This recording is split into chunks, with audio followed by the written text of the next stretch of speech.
Imagine, successful businessman Michael Collins is lying in a New York hospital when he suddenly learns that his wife Susan has arranged his funeral while he is still alive. But that's just the beginning. When a nurse passes out after eating a slice of orange, the truth becomes shocking. Someone is trying to kill him. Will Michael survive and find justice? Michael Collins, a 45-year-old businessman from New York, always believed he had achieved everything he dreamed of. His life was like a picture in a glossy magazine, a luxurious penthouse in Manhattan, a successful career in real estate, bank accounts that allowed him not to worry about tomorrow, and a status that opened any door in high society. He was what many wanted to be: confident, strong, rich. But behind this facade of luxury lay an emptiness that he himself had long failed to notice. His marriage to Susan, an elegant and always impeccable woman, had lasted 14 years. At first glance, they were the perfect couple. She was a statuesque blonde with flawless makeup and expensive clothes, and he was a confident man who could afford anything. But the truth was different. Their relationship had long since turned into an empty shell, where love had given way to calculation. Susan was only interested in the comfort that life with Michael provided.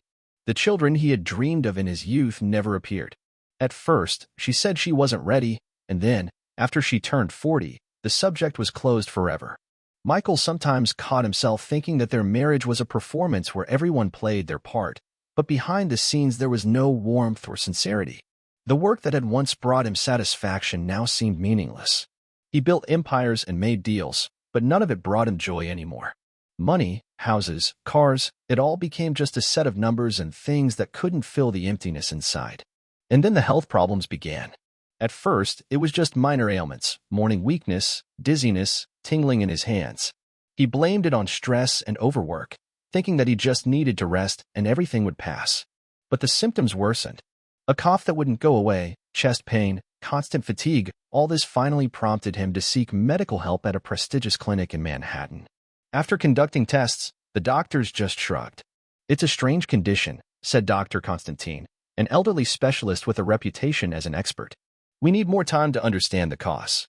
Michael lay in his hospital room, looking out the window at the sparkling lights of the city, feeling like a stranger in his own life. He was used to being in control of everything: his business, his finances, the people around him. And now he was lying here, helpless, surrounded by white walls and the indifferent faces of the medical staff. Susan rarely visited him, and each visit was like a performance. She would come in with a perfunctory smile, bringing expensive fruit or flowers, but there was not a trace of concern in her eyes. "How are you, dear?" she would ask, without looking up from her smartphone screen. "Did the doctors find anything?" Her tone was cold, almost irritated, as if his illness was an inconvenience that was getting in the way of her plans. Michael looked at her and felt something heavy growing inside him, a mixture of disappointment and suspicion. He began to notice that after her visits, his condition worsened. Once, after she left a basket of oranges and apples, he began to feel dizzy and almost lost consciousness. That evening, lying alone, Michael wondered, what if this wasn't an accident? He remembered how Susan had once casually remarked, "You work too much, Michael. Maybe you should hand some of your responsibilities over to someone else." Her words had seemed strange to him at the time, but he hadn't thought much of them. Now, in the silence of the ward, those words echoed in his head. He felt that behind her beautiful mask there was something dark, something he hadn't noticed before. The next day, Maria, a middle-aged nurse, entered the room. She was a simple woman with a warm gaze and a sincere smile. She came to clean the room, but when she noticed his tired look, she stopped. "It's not easy for you, is it?" she asked gently. "Illness, loneliness. It's hard." For the first time in a long time, Michael felt that someone saw him for who he was, not just his money or status. He nodded, trying to hide the pain in his eyes. "Yes, Maria," he replied. "I'm used to being strong, to deciding everything myself. And now I'm lying here and I don't know who even cares." Maria sighed as she continued cleaning, but her words sounded like quiet consolation. "You know, I've seen a lot of people here, rich and poor, young and old. Sometimes strength isn't about controlling everything, but about accepting what you have. Even in the dark, you can find light." Those words touched him. For the first time in months, he felt something like hope, although he wasn't sure it was possible. But that same evening, the situation escalated. Susan came in with another basket of fruit, this time with grapes and oranges. Her smile was too bright, too fake. I thought you needed more vitamins, she said, placing the basket on the nightstand. You must be bored here without proper food. Michael looked at her, and a suspicion arose in his chest that he couldn't ignore. Something about her behavior was off. He picked up an orange, rolled it around in his hands, but couldn't bring himself to eat it. Instead, he just nodded. Thanks, Susan. When she left, Michael felt the tension inside him grow. He didn't know what to do, but his intuition told him that this was only the beginning. The life he had so carefully built was falling apart, and he didn't even understand who or what was behind it. But one thing he knew for sure: if he wanted to survive, he had to act. And the first step was to trust Maria, whose words about light in the darkness had unexpectedly become a lifeline for him. The morning after Susan's visit, Michael felt worse than ever. His head was spinning, a sharp pain was throbbing in his chest, and his hands were shaking as he tried to pick up a glass of water. He lay in his hospital room, staring at the basket of fruit his wife had brought him, and couldn't shake the feeling that there was something dangerous about it. His intuition, always sharp in business matters, was now screaming betrayal. But how was that possible? Susan, his wife, the woman he had shared his life with, could she really want him dead? That day, Maria came into the room again to check on him. Her calm presence had a soothing effect on Michael. He told her about his suspicions, how his condition had worsened after each of Susan's visits, and about the strange fruit basket she had left the day before. Maria listened intently, frowning. This is serious, Michael, she said finally. If you're right, something needs to be done. But we need proof. You can't just accuse her without facts. Michael nodded, though inside he was boiling with a mixture of fear and anger. He didn't want to believe that Susan was capable of such a thing, but too many details didn't add up. For example, why had she reacted so indifferently to his illness? Why were her visits always accompanied by new gifts that he was now afraid to even touch? And there was one more detail he had noticed recently. Susan had started staying out later, coming home with a mysterious smile and smelling of expensive perfume he hadn't recognized before. That evening, something happened that turned all his assumptions upside down. Maria, wanting to cheer him up, took an orange from the basket Susan had brought. Let me peel it for you, she said with a smile. Maybe you'll decide to try it after all. Michael wanted to stop her, but he was too late. Maria peeled the orange, took a slice, and put it in her mouth. A few seconds later, her face turned pale, her eyes widened in horror, and she grabbed her throat, gasping for air. Maria, Michael shouted, rushing toward her. She collapsed on the floor, losing consciousness, and he, in a panic, pressed the call button. Within minutes, doctors and nurses rushed into the room. Maria was quickly carried away on a stretcher, leaving Michael alone, shaken and confused. He looked at the remaining fruit, and an inner voice rang in his head. It was her, Susan. But how could he prove it? How could he convince anyone that his own wife was trying to kill him? A few hours later, Dr. Constantine entered the room with a serious expression on his face. Michael, we've run some tests, he began, sitting down opposite him. Maria has been poisoned. Traces of toxic substances have been found in her blood. This matches the symptoms we're seeing in you. Michael felt the blood drain from his veins. Are you saying that I'm being poisoned too? He asked hoarsely. Constantine nodded. It looks that way. The dose was probably calculated to act slowly so that no one would suspect anything. But now, thanks to Maria, we have a chance to stop it. Michael covered his face with his hands, trying to process what he had heard. Anger, fear, and pain mixed together in a turbulent cocktail. He remembered how Susan had once said to him during one of their rare conversations, "You're dragging this out too long, Michael. Maybe you should think about handing things over." At the time, he had laughed at her words, thinking she was just annoyed. Now it all fit together into a terrifying picture. But there was one more detail that tormented him. Who could her accomplice be? Or was she acting alone? The next day, when Maria came to and returned to her room, pale but alive, Michael felt relieved. "Thank you, Marina," he said, squeezing her hand. "If it weren't for you, I would never have known the truth." She smiled weakly. "I'm glad you're okay. But now we have to act.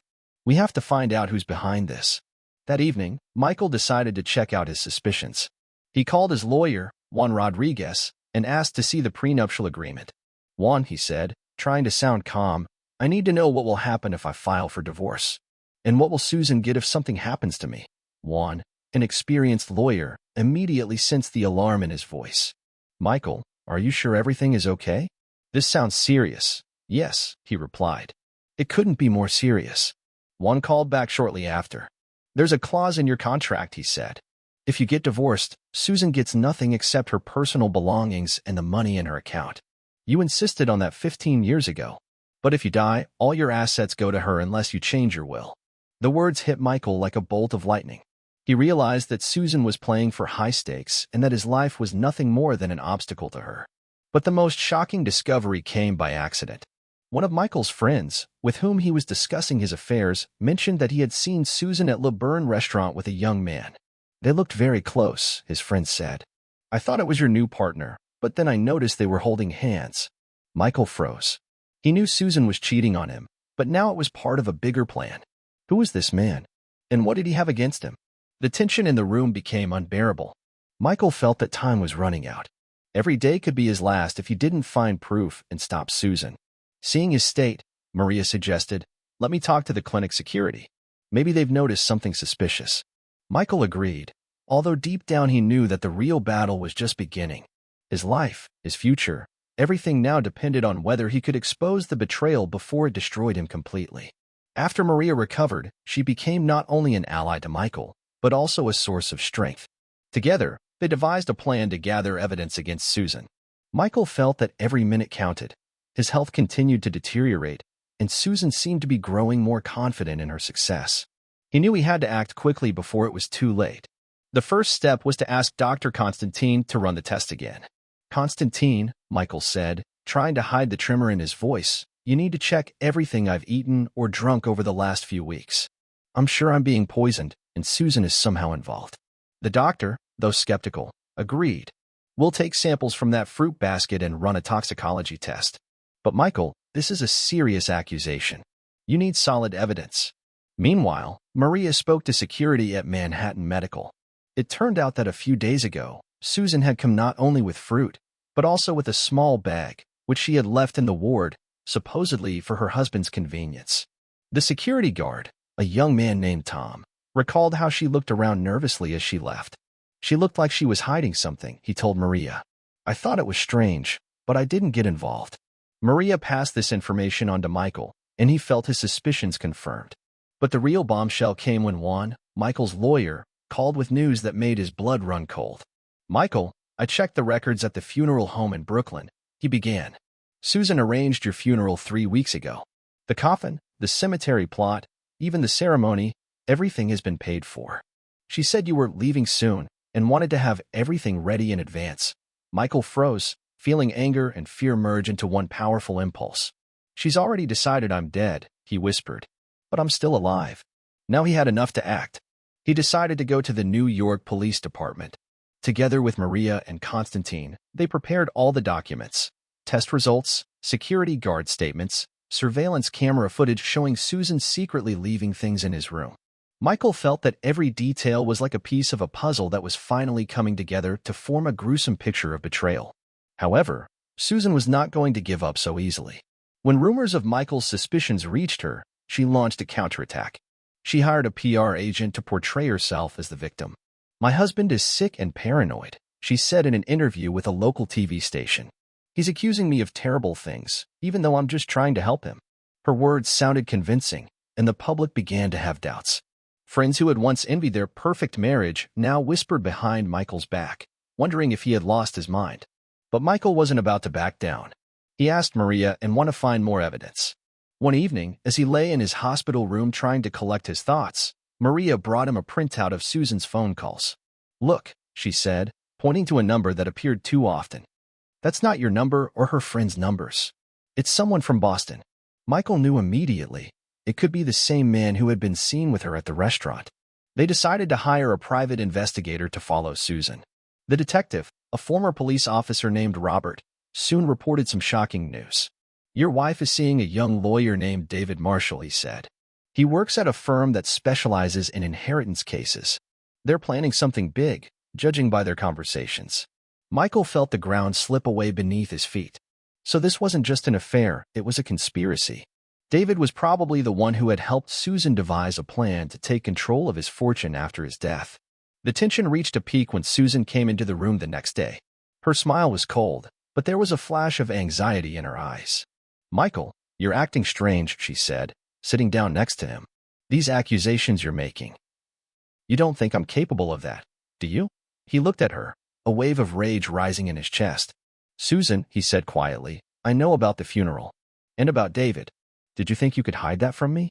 Her face paled, but she quickly regained her composure. "You're delusional," she snapped, standing up. "You need help, not fantasies." But Michael noticed her hands tremble as she grabbed her purse. He knew he had hit a nerve. Now all he had to do was wait for the police and the courts to sort out this nightmare. That evening, he called the police and filed an official report. Inspector Anna Clark, a sharp-eyed woman with a reputation as an unflinching professional, listened attentively. "We'll start an investigation," she said. "But you need to be careful, Mr. Collins. If your wife is really involved, she may do something desperate." Michael nodded, feeling fear mingle with determination. He wasn't going to die. He was going to fight for his life, for justice, for the truth.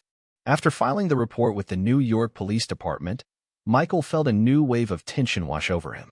He knew the fight was just beginning, and Susan would not give up without a fight. Detective Anna Clark and her team began gathering evidence. Toxicology reports, surveillance footage from Manhattan Medical Clinic, security guard statements, and even recordings of Susan's phone calls. Each day brought new details that confirmed his worst fears, but also increased the risk. Susan, for her part, wasn't sitting around doing nothing. She hired the best lawyer in town, Richard Green, known for his toughness and ability to manipulate public opinion. A few days after Michael's statement, articles appeared in the media portraying Susan as the victim. Husband suffering from illness and paranoia accuses wife of terrible crimes. Her words sounded convincing, and many of their mutual acquaintances began to doubt the truth of the accusations. Friends who had previously envied Michael's success now whispered behind his back, and some even openly condemned him. Michael felt the pressure mounting. His health remained poor, but his determination to fight only grew stronger. Maria, who had become not only his ally but also his moral support, visited him every day, bringing not only a smile but also news. "We're close to gathering enough evidence," she said. The police found recordings of Susan discussing with David how to speed up the process. Michael clenched his fists. David Marshall, a young and ambitious lawyer, turned out to be not just a lover but an accomplice. Together, they planned to get rid of Michael in order to take control of his fortune. The trial, scheduled for 3 weeks later, was a real test for Michael. He knew he had to be strong, not only physically but also mentally. Juan Rodriguez, his lawyer, had prepared an ironclad case. Test results, Maria's testimony, video recordings of Susan secretly leaving suspicious packages in the ward, and even audio recordings made by Detective Robert of Susan and David discussing the final stage. But Susan and Richard Green had no intention of giving up. They tried to present everything as a misunderstanding, claiming that Michael could have accidentally poisoned himself due to stress. At the first court hearing in the New York Federal Courthouse, the courtroom was packed with reporters and onlookers. Susan appeared in an elegant black suit, with a cold smile on her face, but her eyes betrayed her fear. Michael, sitting next to Juan, felt his heart beating faster. He looked at her and remembered all the years he had believed in their marriage, in her love. Now all he saw was calculation and greed. The prosecutor, a woman named Emily Parker, presented the first pieces of evidence. Toxicology reports that showed the presence of poison in Michael and Maria's blood, as well as in the fruit left in the basket. "This was no accident," she said, addressing the judge. "This was a premeditated attempt on Mr. Collins' life." Susan turned pale, but Richard Green immediately objected. "My client was only looking out for her husband. These charges are the product of a sick imagination." The tension in the courtroom was almost palpable. Michael noticed David, sitting in the back row, nervously fiddling with his tie. Suddenly, during a break, Detective Robert approached Juan with news. "David just tried to leave town. We stopped him. He's willing to testify in exchange for immunity." It was a turning point. Michael realized that the game was coming to an end. At the next hearing, David, pale and trembling, took the stand. "I didn't know it would go this far," he said, avoiding Susan's gaze. "Susan convinced me that Michael wanted to leave, that he was sick and didn't want to live. She said that poison was mercy. But then I realized she was lying." His words echoed through the courtroom, and Susan finally broke down. She jumped up, shouting, "That's a lie. You made it all up." But the judge called her to order. and it was clear that her mask had been torn off. Michael's moral ordeal had reached its peak. He saw the life he knew crumbling around him, but instead of despair, he felt relief. He was fighting not only for himself, but for the truth, for evil to be punished. Maria, sitting in the courtroom, winked at him, and he knew he wasn't alone. His support, his hope, was right there beside him. That evening, after the hearing, Michael returned to his room feeling tired, but also with a newfound strength. He knew victory was close. Susan and David were on the verge of defeat, and the police were already preparing an arrest warrant. But he also understood that this battle had left scars that would never fully heal. He looked out the window at New York City at night and thought, if I survive, my life will be different. Honest. Real. The trial of Susan and David was the final chapter in Michael's long and exhausting struggle for his life.